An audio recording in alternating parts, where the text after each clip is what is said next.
Hi, welcome to another batch of classic bookmarks.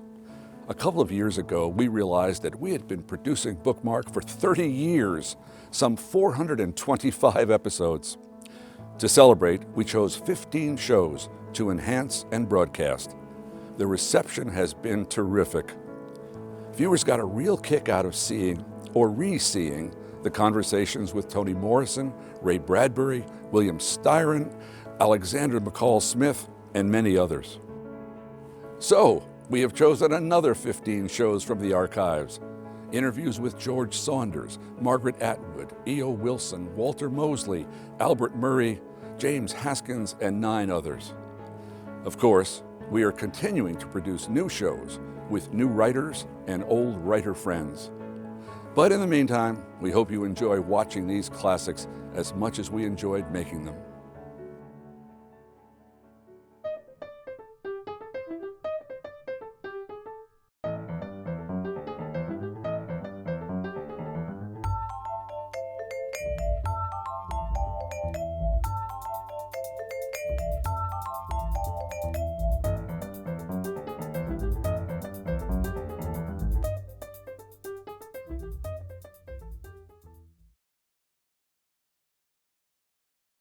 Harper Lee did not cooperate in the writing of Charles Shields' biography, Mockingbird, but it's hard to know why.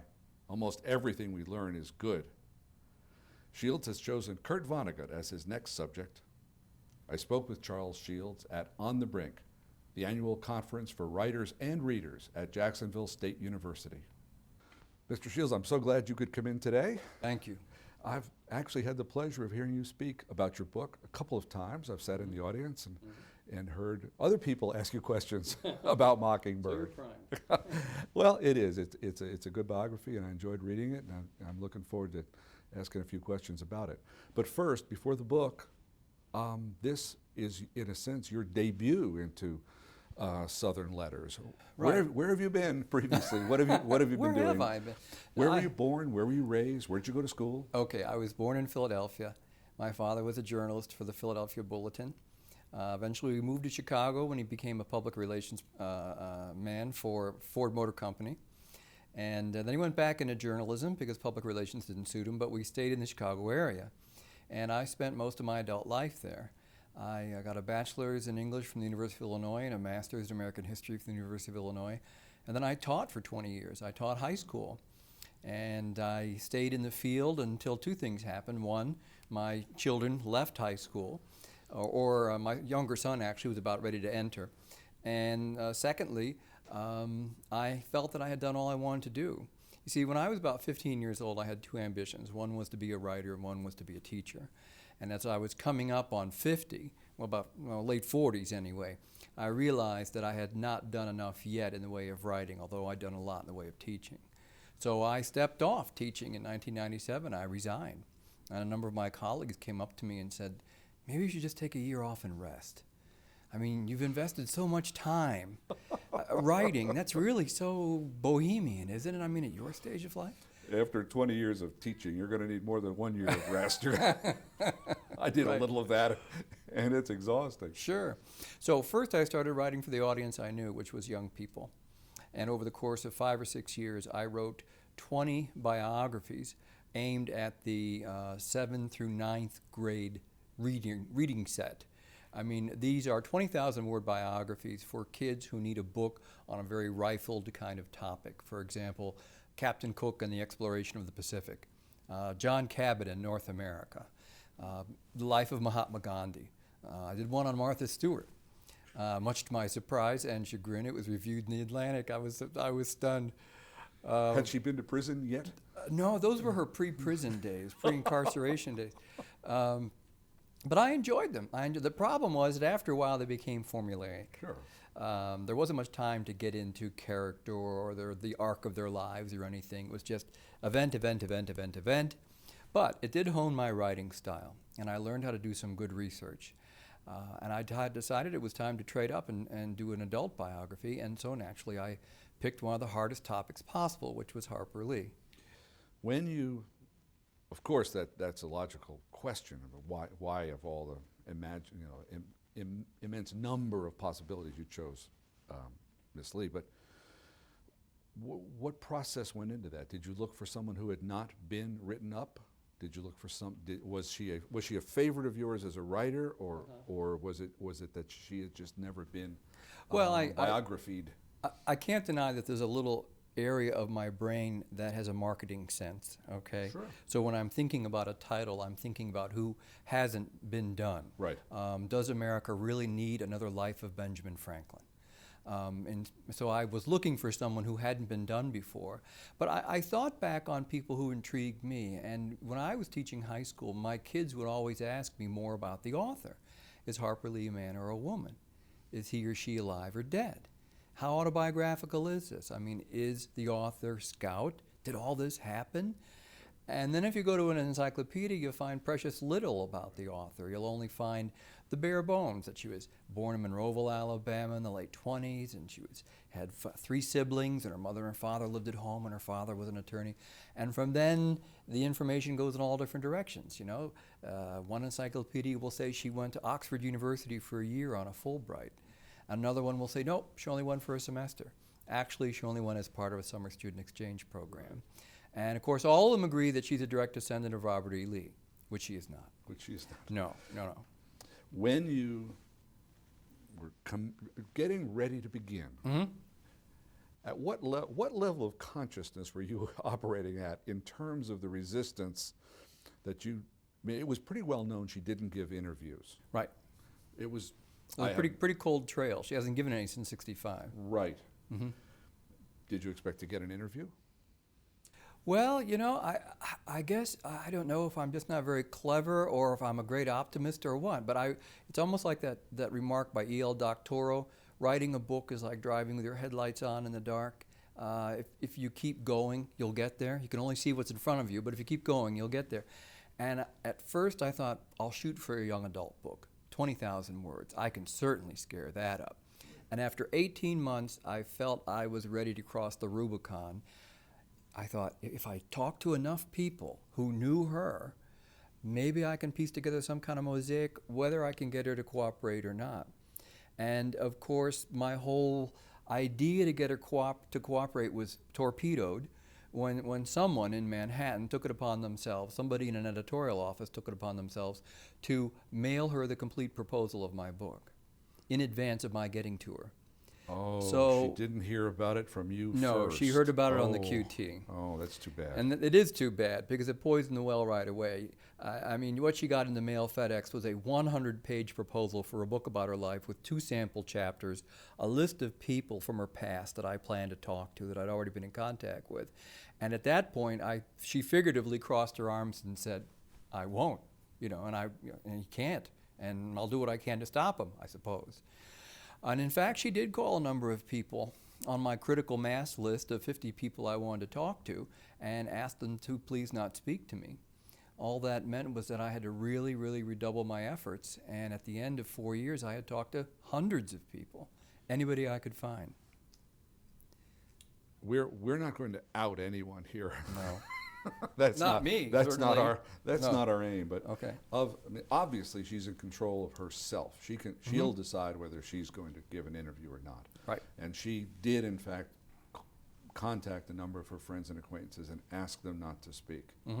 Of the friends and acquaintances that you contacted, did some refuse to speak to you? It took me a year to get to the couple who loaned her the money so that she could write for a year undisturbed. Way back in the late 50s, a very generous couple who cared a great deal about her gave her a blank check and said, fill it out for your rent and your utilities and food and make this your writing sabbatical. Get that book done. And I pieced together, through a lot of phone calls and expenditure of shoe leather, who those people were. And when I finally called them, and they still lived at the same address in New York, it was Michael and Joy Brown, their names were. Joy answered the phone. I told her who I was. She said, yes. I said, I'm writing a biography of Harper Lee. Long pause. I said, I'd just like to talk to you about that Christmas gift. Yes. She gasped, because no one had ever put 2 and 2 together. And then she said, I'm meeting Miss Lee for lunch tomorrow. I'll call you back. So she called me back the next day and she said, I'm sorry, I can't talk to you. So although I found out who these angels were, who provided Harper Lee with the money to work for a year undisturbed, I couldn't get them to describe, what it was like, how she reciprocated, or what the feeling was like in the room. None of that. So they didn't secretly talk to you? No. But that's an example of people who very Honored gently her request, right, basically. shut the door in my face. Were there people, who shall go unnamed in this Right. case, who said, I'm not supposed to talk to you, but I think I will? Actually, no, there was nobody who did that. I think Miss Lee must inspire a great deal of loyalty among her friends, because there was no gray area. Either people would talk to me. Sure, I remember Nell, I grew up with her, I was in the 4th grade, or I was in Chi Omega at Alabama with her, that sort of thing.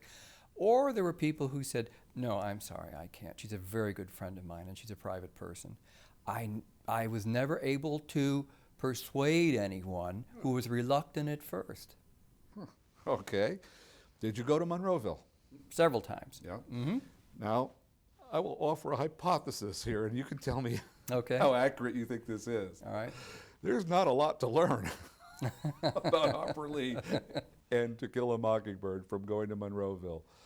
Or Right. is there? Well, there is if you use your imagination. Because remember, the book is set in the 1930s.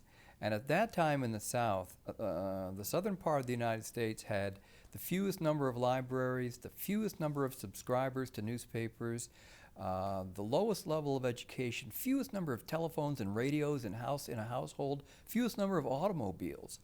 It really hadn't recovered from its Reconstruction years.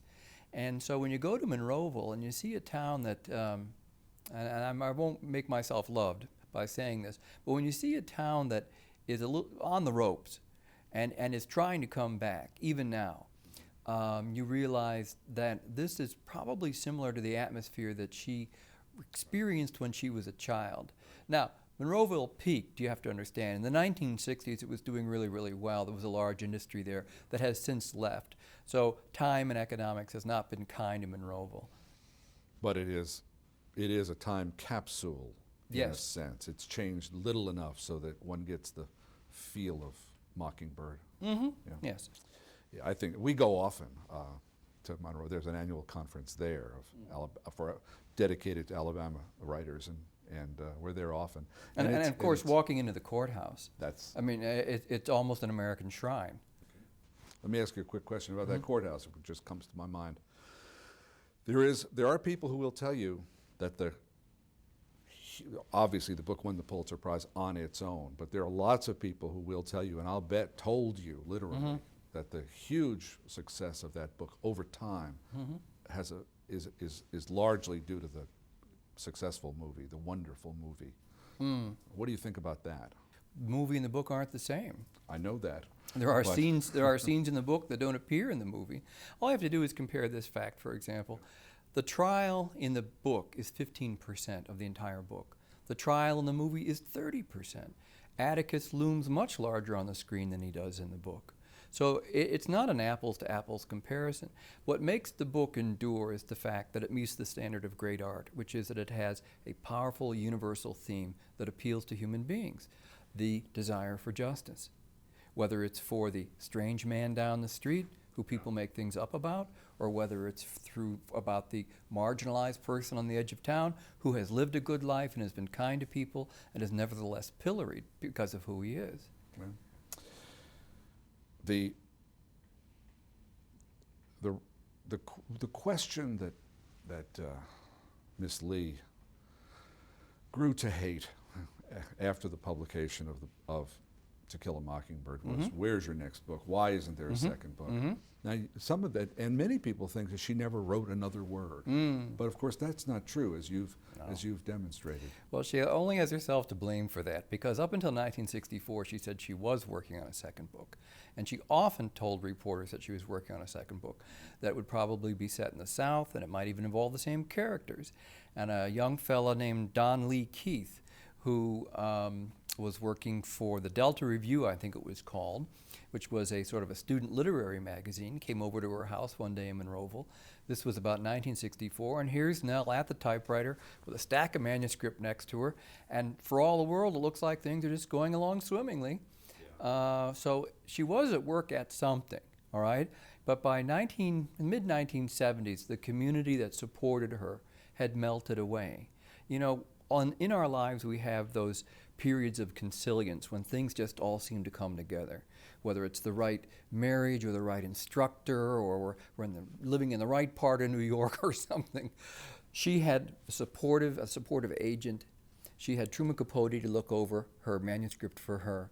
She had friends in New York who were pulling for her because she wanted to be a writer so bad. And by the mid-1970s, her agent has died. Her editor, Tay Hohoff at Lippincott, has died. Truman Capote has floated out to sea, you know, in terms of drugs and alcohol. Yeah. And although she still has some close friends who want her to succeed, that little group, you know, that buttressed her, those flying buttresses on all sides, some of them have crumbled away. And whether it was because she self-censured herself or in other words, she didn't think that she was good enough with what she had done, or it just wasn't very good, what she had done. I don't know, but there's no second book. That manuscript that Don Keith saw was probably a novel? Yes. Wasn't there yet another manuscript which would have been in some way some way in the tradition of In Cold Blood that you meant to work on after that? Yeah, so sometime in the murder mystery kind of thing. In the 1980s, there was a minister in Alabama, sort of one of these self-appointed itinerant ministers, who must have been something of a con man and a swindler, because he was the beneficiary on the insurance policies of a number of his congregants, who all of whom died violent deaths, and yet he was not convicted. And after a period of time, he would get the check that was owed to him, and this went on for a while. And Nell wanted to write about this predatory minister who, at the wake of his final victim, was shot in the back by one of her relatives. All right? And it was, I suppose, a real thriller of a story, but there was no sympathetic character in it. The thing about In Cold Blood is that almost against your will, you're fascinated by Perry Smith and Dick Hickok. They're bright, they're creative. What happened to them? What drew them to this, But this fella, it was just murderous, murderous. And you won't keep reading about somebody who's depraved. Capote. One of the many rumors that floats is Capote, if he didn't write To Kill a Mockingbird, he was a major influence on that manuscript. Not true? Somewhat true? He told people that he read the manuscript and he made suggestions. In places it was too long, okay? And he told her that.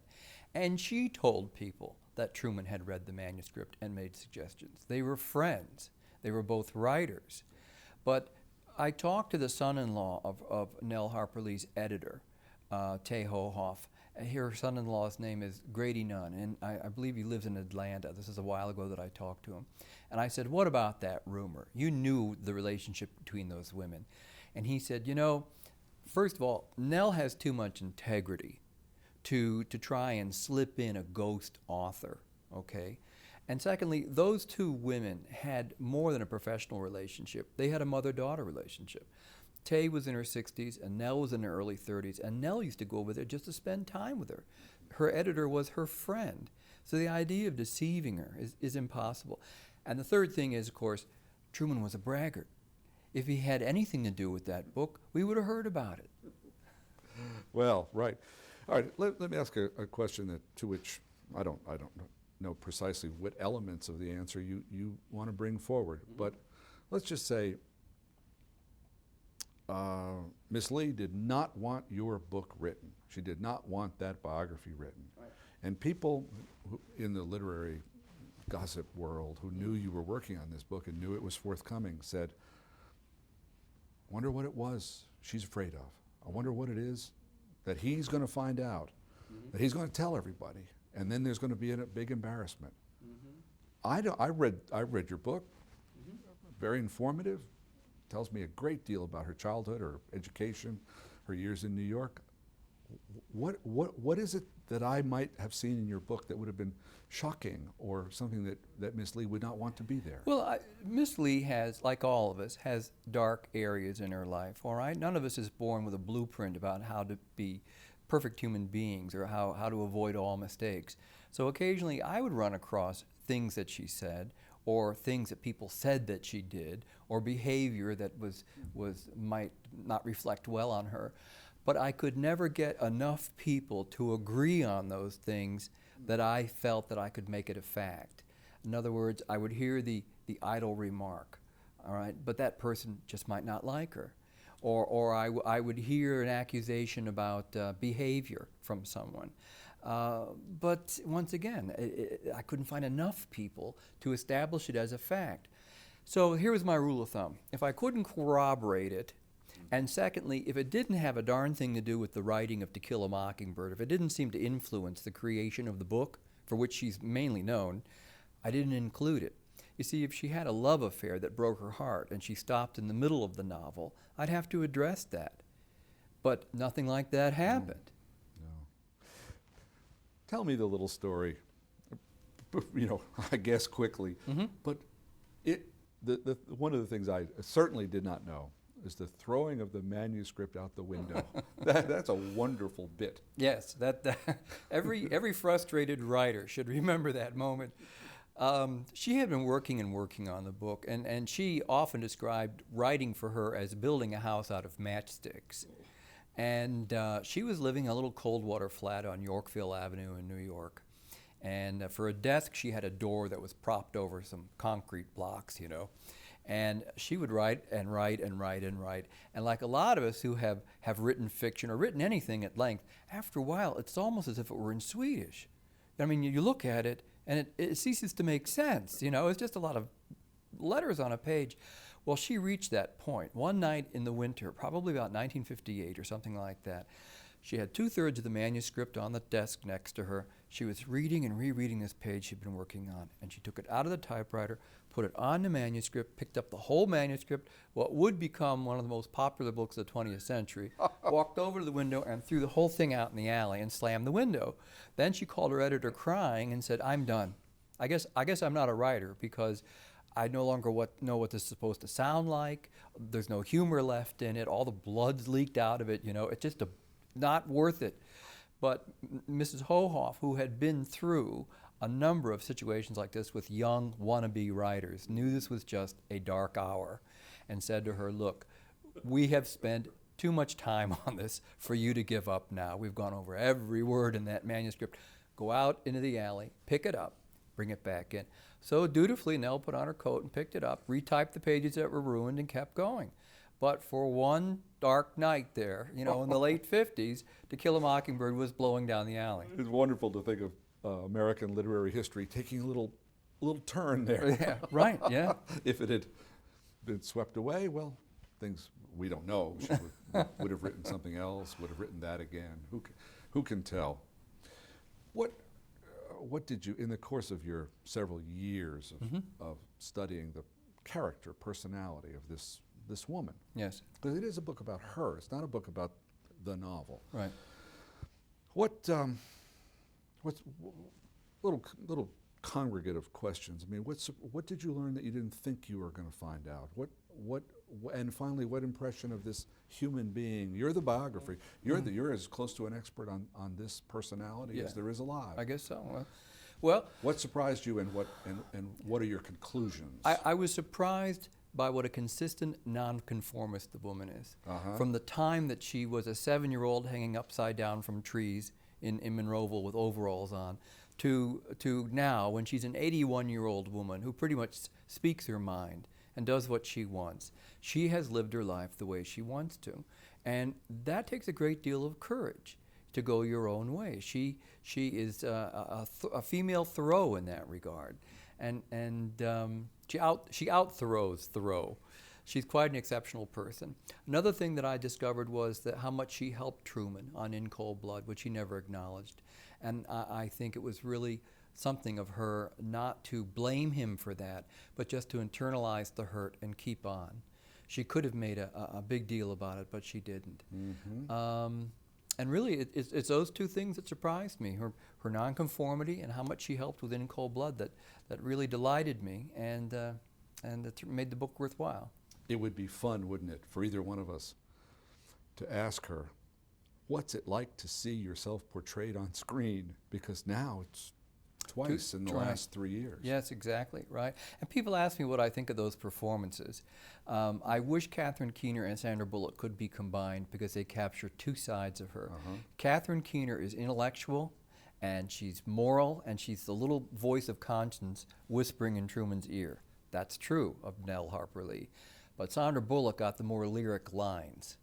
She sounds more like Harper Lee. I could hear her speaking. So if we could get the lyricism together with the integrity, we'd have Harper Lee. After all those juvenile biographies and now this major biography of Is It True? Now this is the best-selling novel in the history of the United States. Yes, is that the case? Yes, it is. Surely, like a famous writer from Monroeville, people would expect you to do another book. I don't know whether I should say I'm doing another book. That might be the jinx right there. No, what are you thinking about? I'm writing a biography of Kurt Vonnegut, and he's cooperating with me. He's a very outgoing, extroverted man, and he's giving me the names of people to talk to. And in fact, he called me up the other night and said, "How's my biography going?" So Going back, ask him how his life is going. Yeah, exactly, right. So I have a lot of tales to tell, and also, of course, there's been a great deal of scholarship about his books. And all 25 of them are still in print, which is remarkable. So I want to find where he fits in post-World War II literature. Some people call him a genius, some people call him a fraud, some say he's a guru, some say that he's a philosopher. Who is Kurt Vonnegut? I think that's a great subject. I really do. And I'm looking forward to it. Good. Thank you very much. Thank you. This has been a pleasure. Thank you.